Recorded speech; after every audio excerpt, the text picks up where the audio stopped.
So I know that you're a lifelong resident of Lancaster County, but can you just tell me about like your ties to the area? I was actually born in Harrisburg, but my parents moved here when I think I was about 10 months old. And so I grew up in Manham Township and went to Manham Township High School. And other than going away for college, I pretty much lived in Lancaster County my entire life. So, yeah. And so, since you are like a lifelong resident of Lancaster County, what kind of inspired you to write about like big city organized crime, South America? Like, where did that come from? I'm not exactly sure where the individual plot came from with that, but Lancaster has, I guess, really not had that much influence in my writing per se yet. I have a plot that I'm working on in my mind right now that will eventually end up being set in Lancaster. But I'm really a backer of law enforcement. And the FBI was an organization that I thought was, was a really good organization. And the first series of books, my Mission Justice series, is all an introduction to 5 FBI agents in the first book, and then each one of those agents has their own story in the subsequent books. And so the first 5 books are all federal crimes, and that's how they involve the FBI. But then in the last of that series, the oldest FBI agent retires, and he starts his own private investigation firm. And the other agents decide that they're going to leave the FBI and join him. And so the second series, the Thornton investigation series, is about those agents working cold cases for the Maryland State Police. And I guess the setting for the books, the first book, like you said, is about a South American drug cartel. But because of, and I don't want to give away the plot on that, but because of the plot twist in that, the agents are all relocated somewhere else after that story for their own safety. And they end up in Maryland. And so the FBI has a Baltimore office. And so these agents, the case starts to take shape in Maryland after that. And then I figured when the oldest agent retires, he's not going to leave Maryland. His family's there. So the private investigation firm is set there too. And it's close enough to me that, to Lancaster, that I've been to Maryland and I know a lot of the areas in that setting. So it's not completely unfamiliar. But, yeah. And speaking of the characters, can you tell us like a little bit about like whoever you consider your 3 main characters to be, I guess, for this specific book, and like just a little bit about how you develop their personalities. Okay. Actually, I guess you could call my favorite character is Gary. And he actually was supposed to be a bad guy when I first created his character. But I don't know if any other author has ever told you this, but characters have a way of taking on a life of their own.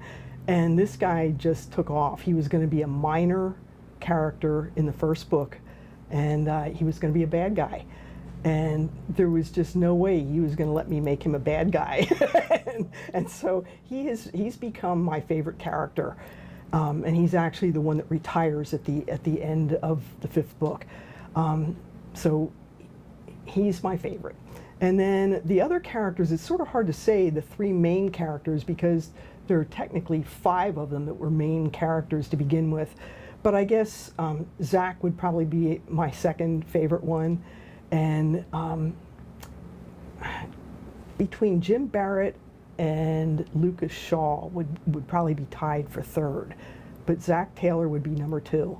And I guess it's just the way I've developed their characters that they fascinate me. Like Lucas's character was a retired from the military. He was in special ops. He commanded a special ops force. So he's like really, he has a lot of survival techniques and everything, and they come in handy in one of the books. And Zach, because of his relationship to Gary, is another favorite of mine. And then I also really like Gary's wife, Kate. She's another favorite of mine.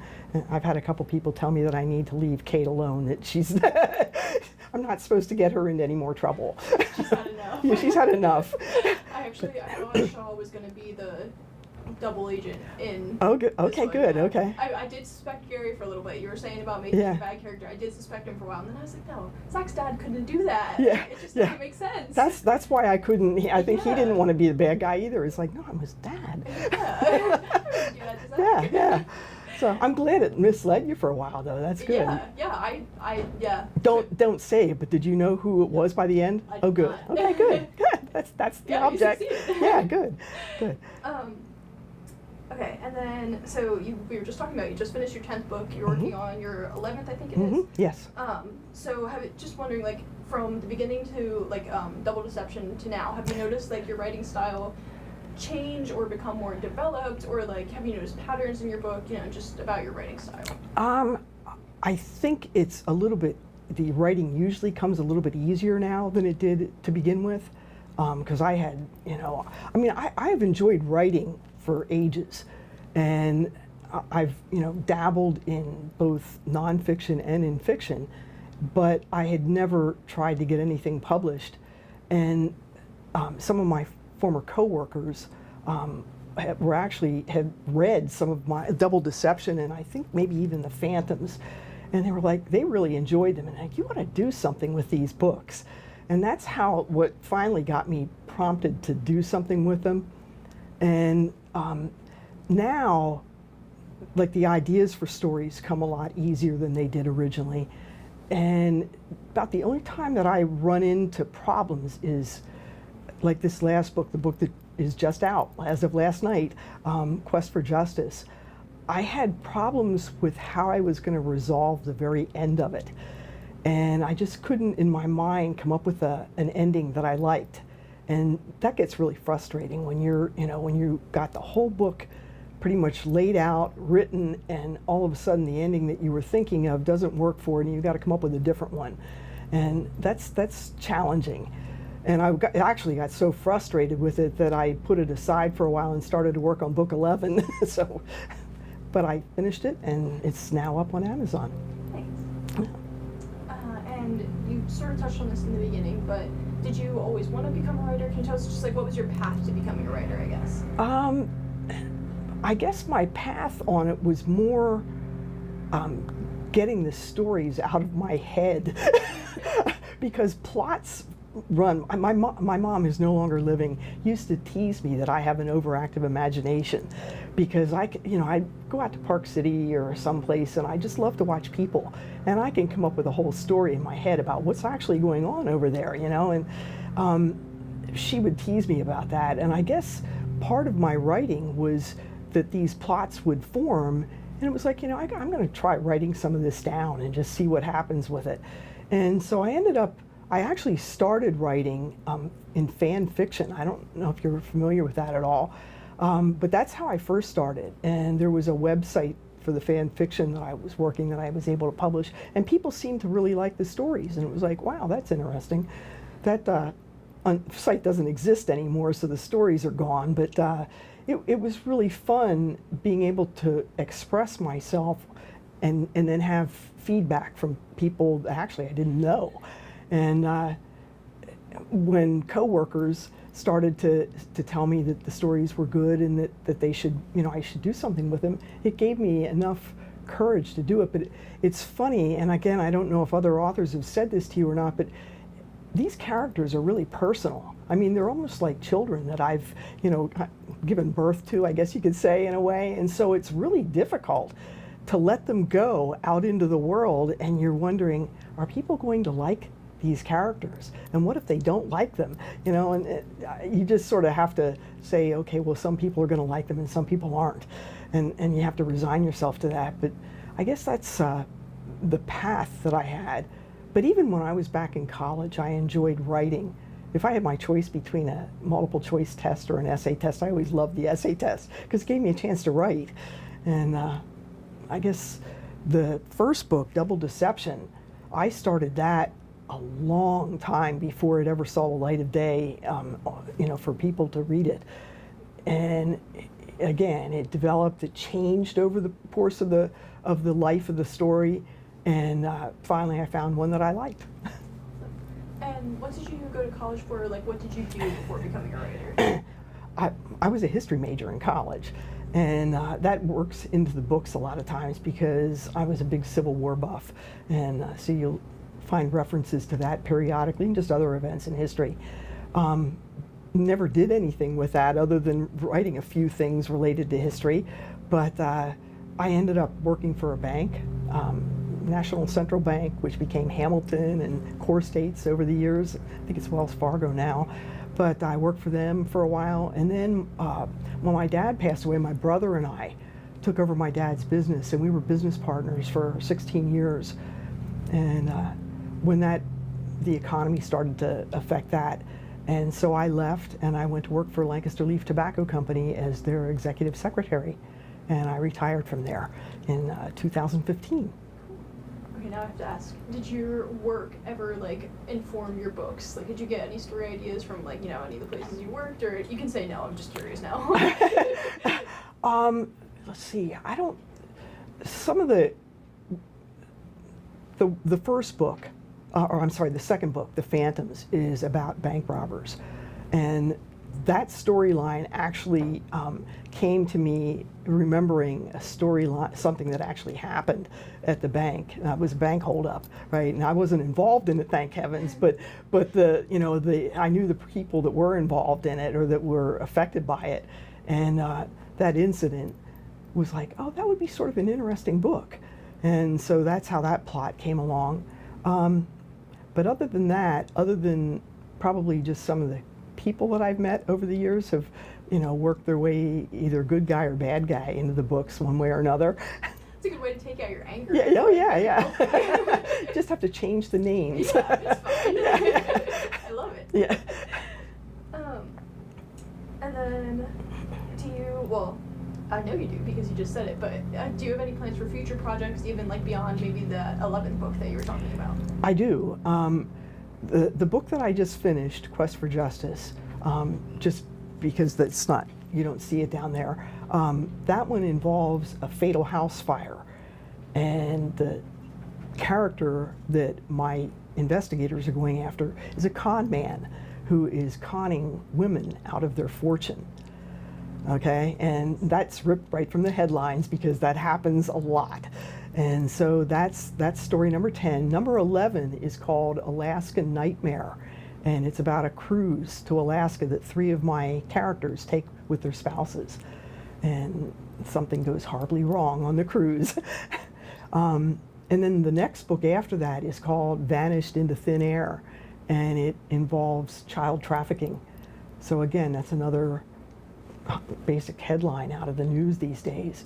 So those are the those 2 are ones that I have the plots either really well formulated or fairly well formulated that I'll be able to start writing. And Alaska Nightmare I've already started on.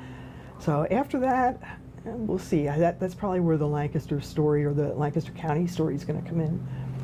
So yeah. And did you set out to like write crime novels, or you just kind of like followed that? I actually, that's the genre. If I read, that's what I enjoy reading. I mean, I love John Grisham. He's probably one of my favorite authors, and gentleman is not living anymore, but Lawrence Saunders was my absolute favorite author until he passed away. So that's probably what got me interested in it. And I was fortunate enough when I first started Double Deception to find a retired FBI agent that was willing to be a consultant on the book and answer a ton of questions for me. I mean, he was on the phone with me for probably an hour and a half answering questions. Just very nice man, and unfortunately he passed away before Double Deception was ever published, which I felt terrible about, but he is acknowledged in the book. And now I have a police officer in Dallas, Texas that is my go-to person for answering police questions for me and investigation questions. So it's awesome. It's always good to have like Yeah. direct sources like that. Yeah. And then I have to mention him because he's a big part of my life. My German Shepherd is my inspiration for the dogs that appear in my book. There are some canines that make appearances later on in the book, and the police officer in Dallas is actually a canine officer now. She was a homicide detective for a while, but she now has a bomb sniffing dog. And so between her dog's actual experiences and my German Shepherd's comical character personality. That's how my canines come off in the book. So, yeah. Our last author, she told me that like there I don't know, maybe 5-6 names like listed in her acknowledgments in the beginning, and she was like, yeah, most of those are pets that have passed away. She's like, I don't care as much about the people. Yeah, I mean, Jake is he's just my best buddy. He really is, and he's got so much personality that it's easy to put that into a dog. You know, in the story, it's easy to bring him to life that way. It's so fun. Yeah. And then if like any future authors or people who want to be authors are watching this, what's like 1 or 2 pieces of advice that you would give them?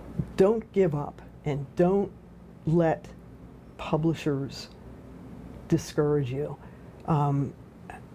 That was one of the big stumbling blocks for me, and I finally got to the point where it was like, you know what, a lot of publishing companies aren't interested in new authors, especially in crime novels, because they're so popular and there are so many of them out there, and so it's really hard to get your foot in the door with that. And after several rejection letters, I guess I got hardened to it, and it was like, you know what, I'm having people are telling me that these are good stories and that I ought to do something with them, but I can't get anybody to even look at them from a publishing point of view, and so I opted to go with Amazon. And you know, the reception on it has been really good on Amazon as far as the reviews that I've gotten. I think there was only one bad review so far, and that was somebody that read all of 3 pages in something and decided they knew what the storyline was about. It's like, okay, thank you for giving it a chance. but you know, generally speaking, the reviews have been really good, and so my advice would be, don't let anybody discourage you. Get the stories out, put them down, and if you want them to see the light of day, there are sources out there that will let you do that. And frankly, Amazon's very easy to publish with. So yeah. Good to know. Yeah. And then I think that's all the questions that I had, but if there's anything you want to add, feel free. Oh boy. Other than thanking you very much for this chance to speak with you, this is wonderful. I'm so glad that you were ready to chat. We haven't had an author say no yet, thankfully. Oh, that's good. Yeah, That's it's always good. like, please, please, please. If anybody reads Double Deception, I really hope that they enjoy it.